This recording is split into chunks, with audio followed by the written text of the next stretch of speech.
रमजान का पहला दिन था।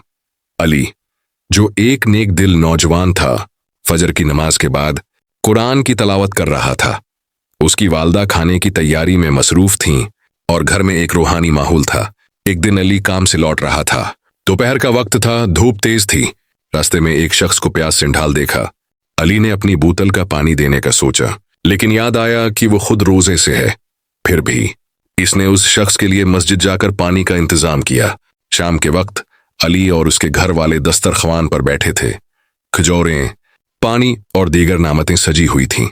जैसे ही अजान हुई, सब ने रोजा खोला और अली ने दिल से दुआ की, या अल्लाह, हमें अपनी बख्शिश अता फरमा। इस कहानी से हमें यह सबक मिलता है कि रमजान सिर्फ भूखा रहने का नाम नहीं, बल्कि नीकी, सब्र, दुआ और दूसरों की मदद का महीना है।